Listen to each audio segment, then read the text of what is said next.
Brothers and sisters, Presbyter King coming to you from the ancient Antiochene Church of God. I would like to briefly cover some information. We get questions all the time from fellow brothers and sisters in America and Protestant churches, and those of you that have studied here know that we proclaim that we are the ancient Antiochene Church of God, first called Christians in Antioch.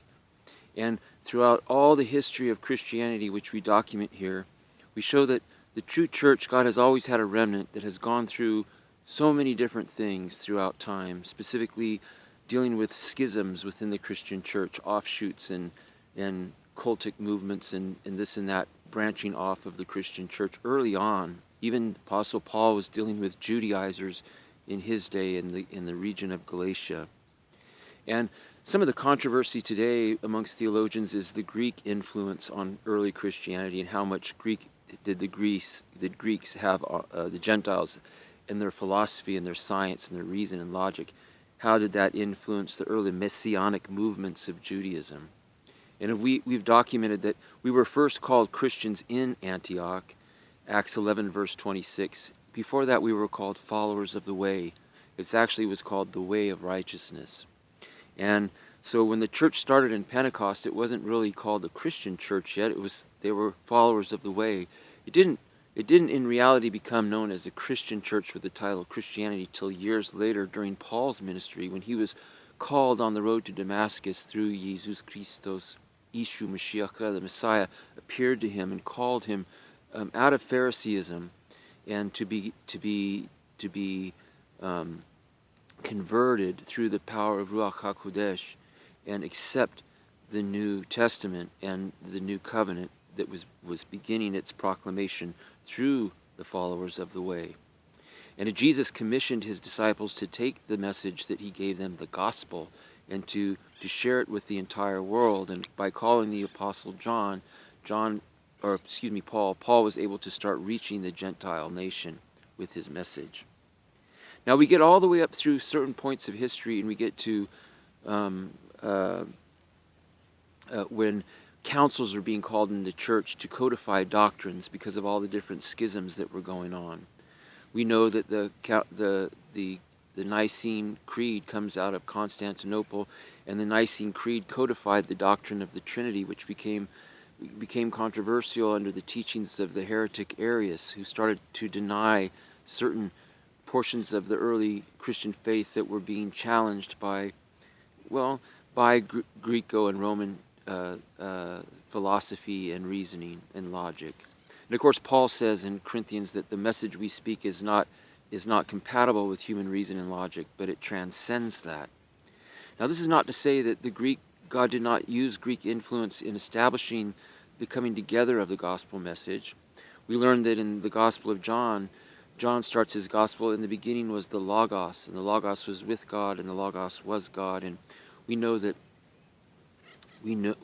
Philo and other philosophies, Hellenized Jews and also Greek philosophers used some of that terminology about God being equated with the Word and other things, and other terms in the Koine Greek language that were used by schools of philosophy at that time were incorporated into the writing of the New Testament and into the Gospel.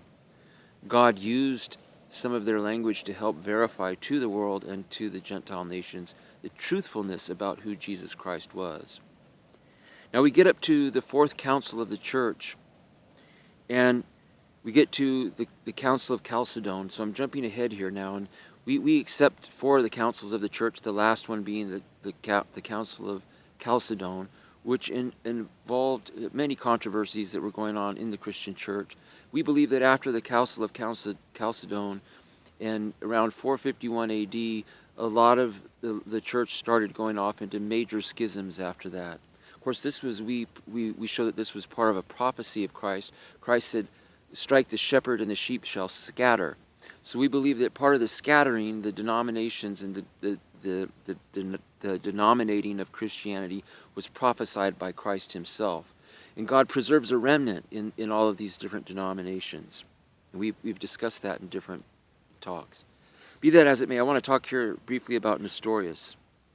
Nestorius was the Archbishop and Patriarch of Constantinople and he was being challenged by Cyril, who was another individual in the church. And we got to remember that during this time also there was competition in the church, and worldliness was pervading different aspects of the church. And Nestorius was of the Antiochene school of theology. He was from our school of theology, and he was mentored by Theodore of Mopsuestia. We talk both about those characters. But one of the controversies that came up in the Council of Chalcedon was the title for Mary, Theotokos, Mother of God. Now the Bible, the scriptures don't call Mary the mother, they don't never give her the title Mother of God, though she is, in the sense that Jesus is the incarnate God. But they give her the title Mother of our Lord. And so Nestorius preferred that we refer to Mary as the mother of Christotokos, the mother of the Christ, rather than the mother of God. It's not that Nestorius denied the divinity of Christ. He believed in the divinity of Christ. He also was the one from the Antiochene school to stress to the Greco-Roman Christians the fact that Jesus was two-natured. And Nestorius was criticized for claiming that Jesus was only a man, but that's not what Nestorius' claim was. Nestorius' claim was that he was fully man and that he was fully God. And he was also against the use of the term Theotokos. Quoting the book of Hebrews written by St. Barnabas, Hebrews says Jesus Christ, being without father or mother, ultimately, he's God. So Nestorius' fear was if you start calling Mary Mother of God, then people are going to start deifying and worshiping Mary, and he feared that. And of course, in the Greco-Roman Church, that's what eventually happened. So that was part of what was going on early on. And Nestorius sought help from Emperor Theodosius, who had appointed him as a bishop. And Nestorius was a very humble man, and he had a hard time aggressively defending himself against Cyril and Cyril's accusations. So Nestorius didn't show up to one of the councils because the Eastern bishops were not allowed, some of them weren't to go to that council, and so Nestorius said, if they can't be part of this argument and discussion, then I don't want to go. And because he was a no-show, they disfellowshipped Nestorius from the church, and he went to Egypt, and he took some of the ancient Antiochian Christians with him to Egypt during that time. But the Nestorian Christians, who we are connected to as the ancient Antiochian Church of God, took a large collections of books with them, written in Aramaic or in Syriac language, and he preserved a lot of the Greco-Roman science for the early Christians.